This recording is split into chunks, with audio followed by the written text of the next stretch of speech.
Shalom teman-teman semua, senang sekali ya hari ini di dalam momen yang spesial ini ya. Nanti saya akan ditemani oleh Kak Ling ya, yang kita sama-sama tahu bahwa Kak Ling sudah sangat lama mendampingi kita sebagai staf alumni. Dan nanti di hari ini kita akan ngobrol-ngobrol santai gitu ya dengan Kak Ling tentang pengalaman, kemudian suka duka ya, dan juga mungkin tantangan-tantangan yang selama ini dihadapi selama menjadi staff ya. Tanpa menunggu lama-lama lagi, kita akan langsung ketemu sama aktornya. Apa kabar Kak Ling? Puji Tuhan. Baik ya. Sehat. Sehat ya. Hari ini gimana kegiatannya? Kalau Sabtu biasanya ngapain tuh Kak Ling? Kalau hari Sabtu biasanya? Kalau Sabtu pelayanan di alumni, justru kerjanya di Jumat Sabtu begitu ya, karena mungkin waktu longgarnya ada di situ. Ya begitu biasanya, sapa-sapa alumni. Begitu. Siap. Ya. Baik Kak, kita akan ngobrol-ngobrol ya, cerita pengalaman, kemudian masa-masa kita mengenang masa lalu kan. Ya, kita tahulah, pasti mungkin teman-teman semua tahu ya bahwa Kak Ling dulu juga ada almarhum Kak Obus, itu lama ya mendampingi kita mulai dari tahun 90-an sampai dengan saat ini gitu ya. Mungkin boleh cerita Kak, bagaimana sih awal mulanya bisa masuk ke dalam PMKT? Mungkin dari ceritanya Kak Obus kemudian berlanjut ke Kak Ling sampai dengan sekarang. Silakan Kak.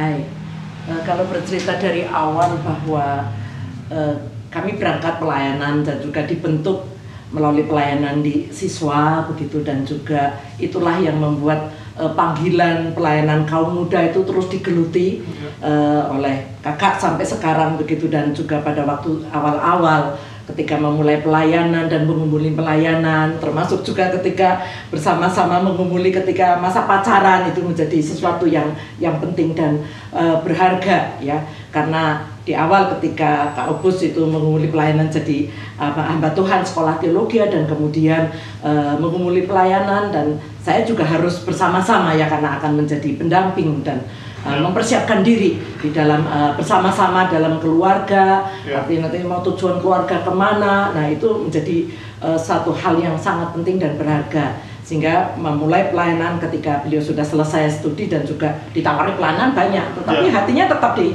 pelayanan kaum muda pada waktu itu, di pelayanan di siswa. Dan kenapa sampai di PMKT, yaitu perjalanan rencana Tuhan melewati masa-masa yang memang yang susah ya, sulit, tetapi itulah tuntunan Tuhan. Tidak ada yang dikatakan bahwa oh itu salah, enggak ya, tetapi itu proses. Nah, proses itulah yang dialami oleh kami berdua pada waktu itu ya, sehingga sampai pada pelayanan tahun 97 ya, Kak Obus ada pelayanan di PMKT, jadi mengawali di situ karena kebutuhan mungkin dirasa oleh teman-teman alumni pada waktu itu, sudah punya rumah persekutuan, baru beli waktu itu. Rumah persekutuan yang kita tinggali, kalau teman-temannya angkatan baru, wah udah megah 3 lantai ya dulu, mengalami banjir ya, tapi sukacita luar biasa kakak-kakak kita, dan juga diberikan dibekali ada staf gitu supaya bisa menjangkau pelayanan lebih luas lagi, lebih dalam lagi. Itu adalah kerinduan mungkin dari kakak-kakak untuk mendampingi, sehingga kami sebagai staf pertama pada waktu itu ya, yang jadi staf cuma Kak Obus, tapi saya selalu diajak dan dilibatkan gitu oleh beliau, sehingga pada waktu itu KTB pertama ya angkatannya Kak Dora dengan Kak Ida waktu angkatan itu 91. Ya, begitu, itu mengawali pelayanan di PMKT tahun 97. Berarti angkatan tertua yang paling awal yang dikenal berarti angkatan 91 ya Kak ya? Ya, secara pelayanan ya. Tetapi proses pengenalannya dengan alumni sebelumnya pun, karena dulu sering interaksinya juga masih sering ya. Ya, sering ngisi di RUT karena waktu itu kan pelayanan di Perkantas. Kemudian sering mengisi RUT, kemudian juga persekutuan umum dulu namanya PU ya begitu. Dan pada waktu itu kan memang kalau kita setiap kali ada RUT kan memang pasti ada alumni senior juga yang datang. Iya. Cukup kenal juga dengan angkatan 80-an gitu ya. Jadi kalau kita bisa hitung gitu ya, dari tahun 91 yang bisa mengenal secara langsung gitu ya, 91 sampai dengan sekarang berarti udah 31 tahun ya. 31 tahun angkatan yang berinteraksi secara langsung di dalam pelayanan. Terus bagaimana Pak? Kak, apa namanya? Akhirnya kan 2005 kita tahu Kak Obus pergi gitu ya. Seperti apa Pak cerita Kak? Iya. Pak terus ya. Nah, seperti apa Kak ceritanya? Jadi pada waktu itu saya menikmati sajalah pelayanan, membantu pelayanan. Kalau ada rapat, ada retret, nanti bagian masak begitu ya kakak, makan rame-rame gitu ya. Nanti sementara rapat sana kakak buat kue, nanti makan bersama-sama. Kebersamaan itulah yang membuat satu dorongan ya sama-sama, dan akhirnya kakak sama-sama membantu. Nah tahun 2001 Kak Obus itu mendorong saya jangan cuma sekedar begitu-begitu saja. Ya ikut, pikir saya ya sudahlah saya membantu pelayanan suami, tetapi dia menginginkan ayolah kamu berkembang, kamu harus berkembang lagi ya supaya bisa mengembangkan apa pribadimu ya, apa mengeksplor. Nah kemudian saya kuliah tahun 2001 dan sangat mendorong, diantar teman-teman kuliah kenal semua, teman-teman dosen juga kenal semuanya. Itu adalah dorongan itu pelayanan 2001 di ya, dan pas akan sedang membuat tugas akhir ya. Nah secara tiba-tiba beliau dipanggil Tuhan, tapi dia selalu mempersiapkan, ayo kamu terus mengembangkan diri. Dan memang sebenarnya momen itu dia tidak tahu, tapi ada momen mata kuliah pelayanan misi ya, dan itu juga dosen misi pada waktu itu ada tantangan begitu. Dan ketika itu saya meninggalkan Kak Obus, maksudnya lagi kuliah, dia dalam keadaan sakit ya. Nah ketika sakit dia tetap sudah, aku enggak apa-apa, aku sama Tuhan Yesus. Padahal panas, kalau panas itu dia ngigau kan begitu. Saya nggak tega tapi dia dorong. Nah pada waktu itu saya tinggalkan. Waktu itu ada biasanya kami doa sebelum kuliah, saya nangis di situ, dan ternyata saya bilang Tuhan ini adalah pelayanan pribadiku, saya bukan juga pelayanan suami, saya pelayanan pribadi. Ya itu mengawalinya dari situ. Ya kemudian tidak lama lagi Tuhan memanggil. Jadi memang panggilan memang sebagai seorang istri ya, tetapi panggilan secara pribadi untuk melayani penuh waktu itu walaupun memang rada banting setir waktu itu ya, karena awalnya mau mengembangkan pelayanan musik kan begitu ya, karena sehingga saya kuliah di musik begitu ya. Tetapi ketika itu tapi ya Tuhan mempersiapkan selalu begitu, selalu ketika sakit kamu tidak boleh takut, kamu tidak boleh khawatir. Nanti kalau aku dipanggil Tuhan, selalu ya kan begitu ya. Dan itulah Tuhan memproses, dan akhirnya ketika beliau dipanggil Tuhan juga secara mendadak ya pada waktu itu, bersama juga dengan anak-anak pelayanannya, bersama-sama sampai akhir hidupnya mengatakan demikian. Dan saya mengambil tekad begitu ya, dan menguatkan. Terus kemudian kakak-kakak alumni juga datang pada waktu itu, dan mereka juga melihat kakak, saya bilang saya selesaikan dulu karena itu tanggung jawab, dan kemudian kakak sudah siap ya sepertinya, tidak apa-apa kakak mau pelayanan kemana ya saya tetap apapun di dalam proses pergumulan di awal begitu sama perjalanan pernikahan, memang ayo kita sama-sama menjadi keluarga yang melayani Tuhan. Dan di catatan agendanya yang tidak pernah saya buka dan saya ada di situ, ternyata beliau mengatakan demikian, bagiku hidup adalah Kristus, mati adalah keuntungan. Itu yang membuat juga terus semakin mendorong, memperteguh pelayanan untuk terus digarap ya istilahnya. Ya ini warisan, walaupun ini warisan berharga yang terus harus diteruskan ya oleh generasi ke generasi. Dan memang sepertinya Tuhan sudah mempersiapkan ya Kak ya, karena dari 2001 kakak sudah kuliah kemudian dan di 2005 selesai gitu kan. Dan memang langsung di 2005 langsung sudah langsung menggantikan Kak Obus ya pada saat itu ya. Gimana Pak ceritanya waktu itu? Akhirnya dari yayasan gitu ya untuk meminta untuk bergabung. Jadi, seperti apa Kak? Kan bulan April, kemudian saya ditanya bulan Mei, kakak sepertinya bisa sudah tenang. Iya, saya bilang tidak apa-apa, saya menggumuli, tapi saya selesaikan dulu, saya berikan saya waktu karena saya sudah apa-apa sendiri. Berikan waktu, nanti setelah selesai saya tugas akhirnya ini, saya udah ujian, saya sudah tenang, nanti saya akan full ada di pelayanan. Walaupun yo agak nggak ngerti ya begitu ya, mesti sama-sama belajar begitu ya untuk mendampingi sebenarnya. Ya mungkin Pak Ronald ya pada waktu itu pertama kali ya dia di KPPA bersama-sama pelayanan pada waktu itu, seperti itu. Berarti bisa dikatakan sejak tahun 2005 ya, kami mengambil estafet itu dari Kak Obus sampai dengan sekarang. Sampai dengan sekarang berarti bisa kita hitung mungkin 17 tahun. Ya. 17 tahun lebih ya di PMKT. Apa bisa diceritakan nggak? Mungkin kan banyak perubahan ya dari angkatan 90-an, 2000-an, 2010, sekarang angkatan 2020-an. Iya. Apa perbedaan dari generasi ke generasi ini, Kak? Kalau Kakak boleh ini share. Ada kelebihannya, ada juga kekurangannya, ada tantangannya ya dengan perkembangan kemajuan teknologi. Dulu kalau ngasih undangan kecil-kecil ya, dipotong-potong kecil-kecil satu-satu gitu ya. itu tantangannya ya pengorbanan ya, rapat juga ya nggak bisa batalin semudah itu. Kita janji punya HP gitu ya. Iya, undangan kecil-kecil dibagi satu-satu, dikunjungin satu-satu. Ya itu kelebihannya punya relasi yang sangat kuat. Kendaraan belum terlalu banyak, jalan bareng-bareng, pulang diantar ya. Dan sekarang harusnya dengan tantangan yang begitu pun bisa dilewati, sebenarnya generasi muda juga harusnya bisa lebih dari itu. Walaupun memang juga tantangannya sekarang dengan kemajuan teknologi tidak ada batas kelebihan dunia sekarang ya. Tidak ada batas. Begitu ya. Dulu rapat ya jam 9, jam 10. Sekarang waktu itu ya mulailah kakak mulai merasakan, mulai ada line. Mulailah jam 10 malam, tangtung, jam 10 mulai sibuk. Wow, mahasiswa sekarang adalah mahasiswa malam, mengerjakannya malam. Dulu kita rapat jam 6 pagi, mana mungkin sekarang mahasiswa suruh rapat jam 6 pagi ya, belum bangun kan begitu. Dan sekarang jadi ya begitu itu tantangannya ya. Dan juga dengan waktu-waktu yang masa mahasiswa juga lebih singkat.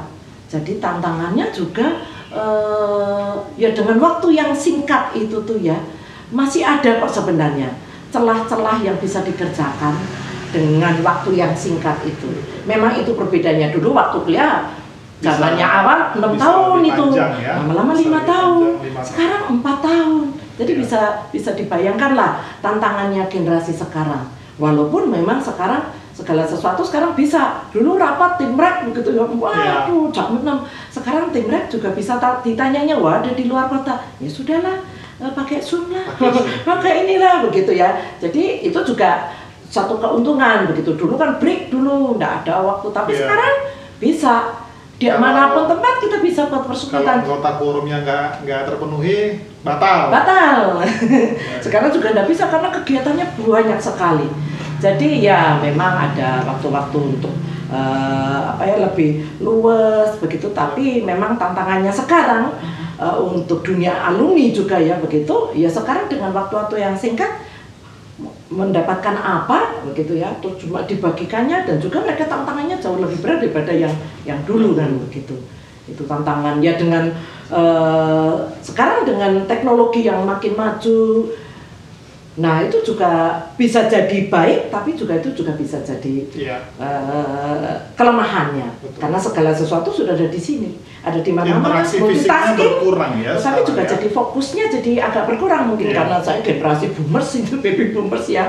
Kalau mau ya duduk manis, kalau persekutuan kan begitu ya. Mau ke ibadah online, persekutuan duduk manis. Sekarang kan bisa sambil mengerjakan yang lainnya, tapi akhirnya juga kekurangannya jadi kurang fokus begitu ya, dan seterusnya. Itu mungkin yang ada di mungkin 4 generasi kalau kakak begitu ya duduk manis begitu ya, nggak bisa ya. Sekarang kalau duduk manis capek, bablas tidur itu denger Zoom, PD Zoom, pernah juga kan seperti itu ya. Tapi nggak mungkin kalau ketemu langsung, nggak mungkin, cuma ya paling-paling ngantuk-ngantuk begitu ya, dan seterusnya ya. Tapi sekarang cepat sekali dan cepat sekali berubah. Nah itu kalau tidak punya prinsip-prinsip yang nilai-nilai kekristenan yang dibangun selama mahasiswa, ya akan ikut terbawa arus zaman. Tapi gini Kak, kalau dibandingkan kan kalau dulu kan interaksi fisiknya kan memang lebih banyak ya, karena kita harus datang ke gereja ini ya untuk persekutuan. Nah sekarang dengan menggunakan Zoom, seperti apa sih perbedaannya? Maksudnya dari segi kuantiti, apakah lebih banyak yang hadir di dalam media Zoom itu atau sama aja sih sebenarnya? Iya, sebenarnya tidak selalu sama. Yang paling penting sebenarnya dia menemukan esensinya, maknanya di waktu masa mahasiswa, maknaku sebagai mahasiswa, panggilanku apa, sehingga dia bisa menemukan tujuan hidupnya.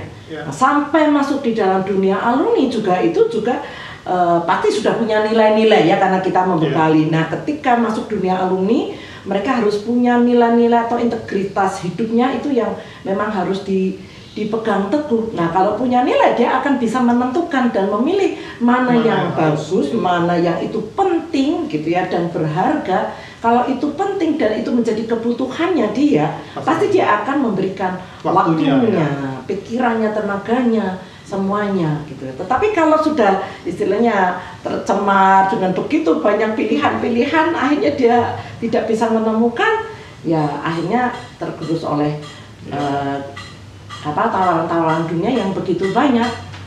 Iya ya. Padahal kan kalau kita pikir kan gini kan, kalau dulu kan kita harus mengeluarkan waktu untuk perjalanan dari rumah ke tempat persekutuan gitu ya. Kalau sekarang kan sebenarnya tinggal klik link Zoom-nya, kita udah langsung bisa hadir di situ. Tapi ternyata itu pun tidak serta-merta memperbanyak anggota yang hadir gitu ya. Karena kita lihat sendiri, kalau misalkan di dalam, ya mungkin nggak cuma di dalam persekutuan PMKT ya, di dalam persekutuan alumni pun mungkin ya jumlah kehadirannya kan terbatas juga gitu. Padahal kan sebenarnya ada cukup banyak juga alumni yang bisa hadir harusnya begitu ya. Tapi ya ngeklik link Zoom-nya itu yang mungkin belum. Ya tadi ya mungkin. Jadi memang betul-betul relasi, relasi komunitas itu menjadi sesuatu yang berharga apa tidak? Betul. Gitu ya. Kalau komunitas ya, kita berada di komunitas yang tepat dan berharga dan kita terus dibangun relasinya, pasti itu sangat berdampak kok. Karena di mana relasi kita berada itu akan mempengaruhi. Yang senangnya ya suka main-main, iya nanti akan hidupnya waktunya akan ke situ. Nah, alumni sudah punya segala-galanya. Uang ya punya, waktu ada di dalam genggamannya. Mau berbuat apa saja bisa saja. Nah, tapi kalau dia tahu menemukan ada sesuatu yang itu berharga dan bernilai, dia akan menginvestasikan hidupnya, semuanya ada di situ. Iya, apa pengalaman paling berkesan Kak selama, boleh ceritakan? Kan panjang nih ya. Apa yang paling berkesan selama di PMKT? 17 tahun. 17 tahun secara langsung ya. Paling berkesan dan paling membahagiakan mungkin begitu ya. Kalau melihat bahwa ketika di masa pelayanan kita bersama-sama membagikan, mentransfer hidup gitu ya, dan ketika mereka bisa mengembangkan dan mereka berada di dalam ya istilahnya koridor dan mengembangkan dan bisa berdampak, wah itu sangat luar biasa. Wah, Tuhan bekerja terus-menerus dan mereka terus bisa mempertahankan ya imannya gitu, dan bisa berdampak, karena saya yakin bahwa dunia alumni dampaknya jauh lebih besar begitu. Dan ketika mereka terus ada di dalam, entah mau pelayanan di dimanapun ya, karena banyak tawaran yang membuat dia bisa bertumbuh di dalamnya, di gereja mari silahkan, dimanapun tempat-tempatnya ya. Nah, dan dia tahu perannya gitu ya, dan melihat begitu, dan itu juga jadi tanggung jawab menurut kakak ya, sampai mereka sudah ada di alumni. Nah, itu peran itu tidak berhenti ketika mahasiswa, dan di alumni juga masih tetaplah melihat mereka kadang-kadang ketika ada kesulitan gitu bersama-sama dengan mereka. Nah, itu akan berperan terus sebenarnya seperti itu ya, dan itu sangat membahagiakan ya ketika mereka ada di dalam, tetap di dalam Tuhan. Walaupun memang ya ada juga yang alumni yang jatuh begitu ya, alumni yang ya memang ya sama lah, kita enggak juga semuanya orang yang sempurna ya, dan itulah makanya selalu butuh komunitas ya, yang saling membangun, saling membantulah kamu, itu prinsip firman Tuhan. Saling mendorong di dalam Tuhan. Sampai kapan? Enggak cuma mahasiswa, sampai alumni, teman-teman yang bisa menguatkan. Siapa lagi yang dulu? Iya, teman-teman alumni. Ya pasti akan memberikan dorongan. Kakak juga perannya maunya seperti itu ya. Tapi waktu itu sebagai ya teman, sudah beda, ini rekan gitu. Kalau yang ini Kak, cerita-cerita mungkin ada cerita-cerita dukanya gitu ya, cerita sedihnya ada nggak Kak? Pernah? Pasti banyak lah ya. Mungkin bisa cerita satu yang paling berkesan gitu. Tapi yang sifatnya mengharukan gitu, ada nggak? Yang berkesan dan mengharukan. apa ya? Oh ya pernah ada, mungkin tidak cerita sesuatu yang berhasil yang begitu ya.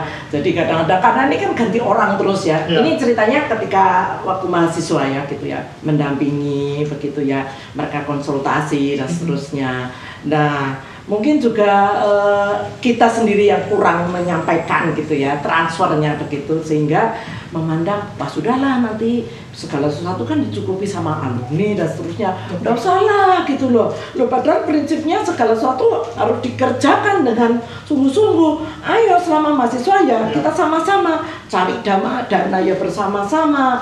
Esensinya untuk apa? Ya untuk pelayanan kan begitu ya, untuk jiwa-jiwa kan begitu ya, RUT dan seterusnya. Waduh ini kok terus ayo kita kerjain ini, kita pendanaan kan begitu ya.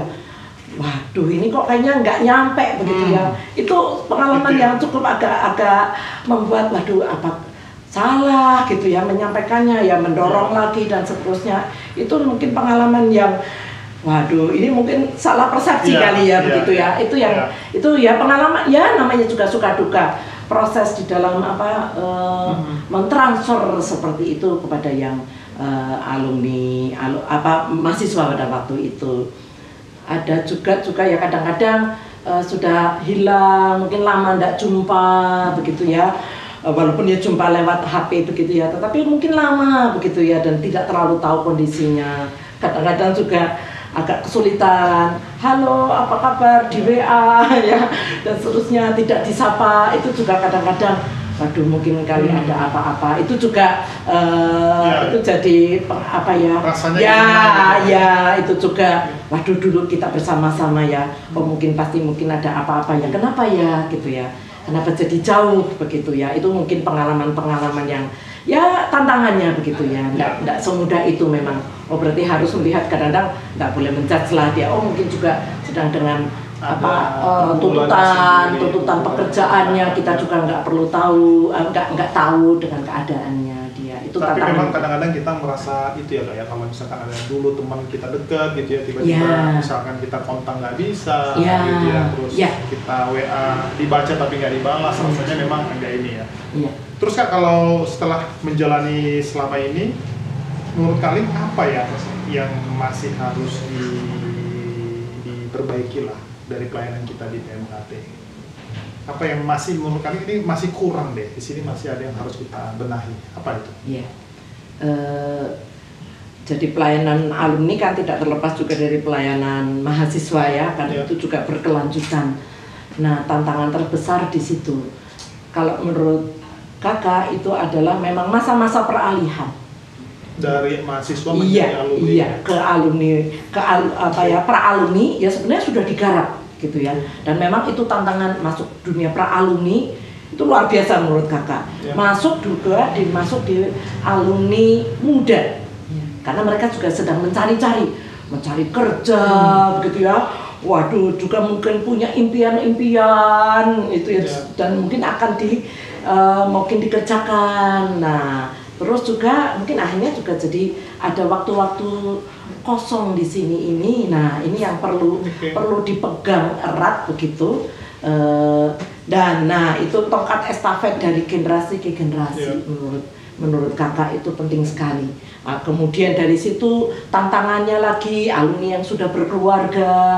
Nah itu juga tantangan itu dari waktu semuanya ya, dengan pendidikan, dengan adaptasi yang punya anak kecil, kemudian sampai biasanya si SD lah itu biasanya sudah mulai bisa mengembangkan pelayanan lagi, bisa aktif lagi dan seterusnya. Tapi memang masa-masa 5 tahun memang juga, terutama mungkin kalau alumni yang cewek ya begitu ya, karena pasti tanggung jawabnya ada di situ, tanggung jawab mungkin dalam dunia kerja dan seterusnya begitu ya. Tetapi tetap menurut kakak itu ada kebutuhan di masa-masa itu yang tidak boleh lepas begitu ya, karena mereka juga butuh ya sesuatu begitu ya. Kan nggak gampang coba punya anak remaja nanti begitu ya. Tantangannya kayak apa ya, kan butuh teman partner lah untuk bisa berbagi, untuk diisi juga oleh sebab itu KTB alumni itu menjadi salah satu kekuatan menurut kakak. Karena itu penting di situ. Baik itu akan mencakup semuanya dalam dunia kerja, dunia keuangan, kemudian juga dunia rumah tangga, dan gitu ya, Oke. dan seterusnya. Nah itu tetap harus Ya. dibekali. Nah hal-hal yang itu dalam dunia alumni muda, saya Ya. pikir kalau yang sudah senior sih, ya waktu itu karena nggak ada ya staf alumni ya staf begitu ya, Ya. sharing-sharing ya, bersyukurlah mereka alumni muda juga banyak belajar ya, mereka udah belajar melalui pergumulan hidupnya. Tetapi juga karena tantangannya begitu besar, seharusnya alumni muda juga harus punya juga paling tidak lah komunitas, baik itu KTP atau PD alumni muda, itu untuk bersama-sama bergumul. Iya, iya. Mungkin itu yang jadi masukan. Iya. Kalau ini Kak, kan mungkin dalam waktu yang tidak terlalu lama lagi kan mungkin Galing akan menyelesaikan, ya bisa kita bilang menyelesaikan pelayanan di PMKT. Apa rencana ke depannya seperti apa? Boleh diceritakan ke kita? Ya, kalau pelayanan sih panggilan hidup ya seumur hidup gitu ya. Tetapi juga kakak selalu mengatakan harus ada regenerasi gitu ya. Nanti generasi yang tua punya wadahnya sendiri gitu ya. Finishing well katanya begitu ya. Bagaimana bisa mengakhiri dengan baik ya. Beberapa juga dapat begitu ya, sehingga di akhir-akhir pelayanan mungkin secara ini ya gitu ya, tetapi kakak selalu katakan ya tidak bisa lah pelayanan ini akan selalu mengikat ya, kan begitu sudah selesai kan tidak mungkin lah, ya sudah tidak ada ya Ronald tidak bisa lah gitu, tidak mungkin, karena itu kita sudah membangun relasi, dan itu juga prinsip kasih ya kan begitu ya, prinsip pelayanan ya sampai seumur hidup kita begitu ya. Tetapi mungkin ada tongkat estafet dan tanggung jawab yang akan diberikan kepada generasi berikutnya. Ini juga menantang. Ya itu panggilan Tuhan. Siapa yang mau bekerja di ladang Tuhan begitu ya, mau itu pimpinan Tuhan. Tidak bisa juga kita tolak, tetapi juga kita selalu menyampaikan ya. Dan ini pelayanan harus digarap begitu ya. Dari generasi ke generasi ada tanggung jawab begitu, dan kakak selalu sampaikan begitu ya. Nah, rencananya ya. Kalau ditanya rencana, ya kadang-kadang manusia membuat rencana begitu ya, dan kemudian ya masih bergumul. Kalau ditanya masih bergumul. Ada satu alumni, muka kamu apa lagi juga ya? Ya tidak apa, tongkat estafet itu harus diberikan ya. Tongkat estafet itu katanya penting, ada dua hal itu ya. KTP senior itu kemarin baru cerita bagaimana dari pihak yang memberi dan yang diberi katanya begitu. Itu Purini yang kemarin menyampaikan. Ini juga jadi momen dan movement ya, ketika memberi dan kepada yang diberi. Nah, memberi tentunya seumur hidup kita ya. Walaupun mungkin akan berbeda, Pak. Nah, itu adalah ya waktu itu sempat ditanya, apa ya, pengen mengembangkan lah pelayanan. Waktu itu sempat terhenti karena waktu itu pelayanan di musik gitu ya. Dan itu juga senang, walaupun ya kadang-kadang masih ada nih di gereja juga membutuhkan. Siapa nih ya, karena pernah dibina.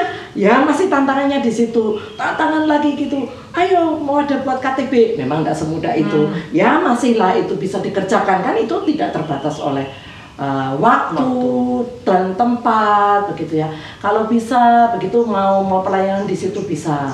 Kemudian ya mengembangkan hobi-hobi nanti itu ya bisa dikerjakan. Hobi kakak apa begitu ya. Kepengen senangnya berbagi. Pada waktu itu kakak senang jahit, walaupun waktu itu kak dijual, enggak, kakak senang berbagi. Sekarang kalau kunjungan kakak membuat, karena senang jahit kan begitu ya, membuat menjahit, dan itu juga bisa buat berbagi gitu ya. Bisa Menteri UMKM kali ya, kalau istilah ponaan gitu. Ini bisa jadi Menteri UMKM ya. Ayo dia cari masak begitu ya. Kakak suka membagi, dan itu juga secara pribadi ya, itu bisa menolong. Itu ada pernah juga begitu ya. Bisa ini, senang bisa begitu. Ayo saya ajari buat coklat gitu ya, dan seterusnya. Senang itu berbagi, dan itu mungkin akan bisa dikembangkan lagi, terlepas dari nanti mungkin bisa musik, bisa yang lainnya. Tapi tetaplah, ada mungkin begitu sudah selesai pelayanannya ini, tetapi kan kakak masih mau bersama-sama membantu pelayanan di KTP, kan tidak terbatas dengan usia. Ya, Kak, boleh kalau saya tanya gini, apa satu kata yang mewakili perasaan Kak selama melayani BMKT? Satu yang kata. paling mewakili gitu ya. PMKT itu apa gitu? Ya mungkin nggak satu kata kali ya, mungkin satu kalimat lah.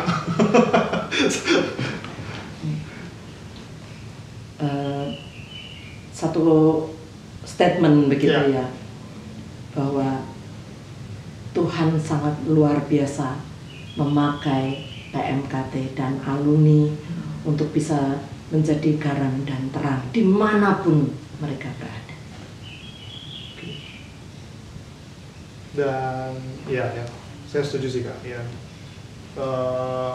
Pelayanan ini kan sudah menghadirkan banyak sekali alumni ya, mungkin ribuan mungkin ya. Ada ribuan alumni yang sudah menikmati, mengalami pelayanan di PMKT dan langsung dilayani oleh Kak Ding gitu ya. Kalau boleh pertanyaan terakhir Kak, apa pesan-pesan Kak Ding buat kami yang alumni maupun buat adik-adik yang masih mahasiswa, apa Kak pesannya gitu buat kita? Mulai dari alumni senior, mungkin alumni muda sampai dengan yang Yes. Jadi ingat beberapa saat songnya RUT, jadilah bintang-bintang di dunia. Oke, itu theme song tahun 2000-an? Ya. 2004 atau 2003 gitu ya? Selalu relevan. Itu peran kita selain tadi karena, tetapi itu juga menjadi peran kita. Tetaplah menjadi bintang-bintang, bintang kecil tapi menerangi di dunia. Itu ya, Ya. pesannya. Baik, senang sekali Kak dengan ngobrol-ngobrol kita siang hari ini. Luar biasa, kita bisa mendapatkan banyak sekali sharing gitu ya, pengalaman, suka duka, kemudian hal-hal yang sudah kali alami gitu ya. Baik Kak, terima kasih buat waktunya. Luar biasa pengalaman yang sudah kalian ceritakan selama, luar biasa ya, bertahun-tahun, 17 tahun yang langsung dialami sendiri Kaling. Kalau ditambahkan dengan Gaubus 25 tahun ya Kak ya, 25 tahun lebih. Dan itu saya kira pengalaman itu tidak ada yang bisa menggantikan ya. Dan saya secara pribadi juga mengalami secara langsung, Kak Opus dan juga Kak Kaling secara langsung, dan itu luar biasa. Baik, mungkin sampai di sini Kak. Ya. Ngobrol-ngobrol kita siang hari ini, dan teman-teman semua terima kasih buat waktunya ya. Kita sudah dengarkan juga tadi sharingnya, dan sampai di sini acara kita pada hari ini, dan shalom buat semuanya.